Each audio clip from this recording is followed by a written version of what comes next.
America को भी कई दफा नेशनल इंटरेस्ट से और तात्कालिक इंटरेस्ट से कॉम्प्रोमाइज करना पड़ा था। अमेरिका को भी कुछ ऐसे फैसले लेने पड़े थे जिससे कि उनका पोजीशन कमजोर दिखता था, थोड़ा अपमान सा दिखता था, लेकिन अमेरिका ने वो रास्ता चुना और अमेरिका शक्तिशाली हुआ। इंडिया ने भी एक रास्ता चुना, इंडिया भी अभी अमेरिका तो नहीं हुआ है लेकिन फिर भी शक्तिशाली हुआ है। पाकिस्तान ने दूसरा रास्ता चुना है। पाकिस्तान कहां है आप जानते हैं। अब आप ये कह सकते हो कि तो चाइना के साथ में तो दूसरी कहानी है, चाइना ने आक्रामकता का रास्ता चुना और चाइना आज इंडिया की तुलना में 4 गुना बड़ी अर्थव्यवस्था है। 4 गुना नहीं, लगभग 5 गुना, लगभग 5 गुना बड़ी अर्थव्यवस्था। चाइना तो हमसे उतना आगे निकल गया, वो आक्रामक भी रहा और हमसे आगे भी निकल गए। तो हम चाइना वाला मॉडल क्यों नहीं अपनाए? अब इसका उत्तर यह है कि 1976 ईस्वी में इंडिया एंड चाइना दोनों का बजट एक था, दोनों के जीडीपी का साइज लगभग एक था। तो चाइना आगे निकला है 1976 के बाद, चाइना आगे निकला है 1976 के बाद। चाइना 1976 तक तो इंडिया के बराबर ही था, जबकि इंडिया 200 साल तक गुलामी में ही रहा था, चाइना में गुलामी नहीं थी।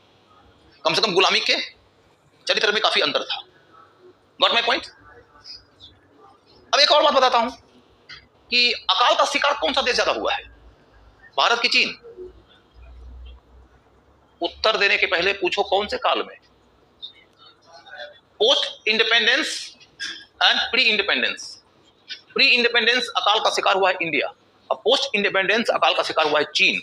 चीन में जिस समय भारत पर हमला हुआ था उसी समय के 4-5 साल के अंतराल में 2 करोड़ लोग अकाल से मरे। तो मूल्य तो चीन को चुकाना ही पड़ा है ना किसी और तरीके से।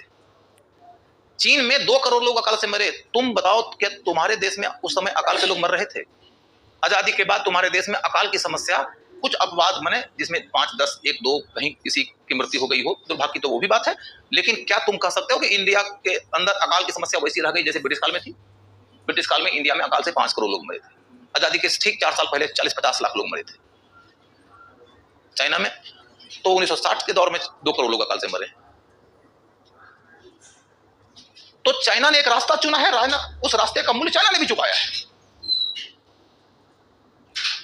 अब गौर करने लायक बात यह है कि जब मैंने ये दोनों फैक्ट आपको बता दिया तो आपको लगेगा कि चाइना का मॉडल और इंडिया के मॉडल में मुझे यदि कंपेयर करना है तो हमें ये नहीं सोचना चाहिए कि चाइना तो सुपर पावर बन गया, इंडिया नहीं बना, तो नेहरू का रास्ता गलत है। भाई चाइना सुपर पावर बना है 1976 के बाद,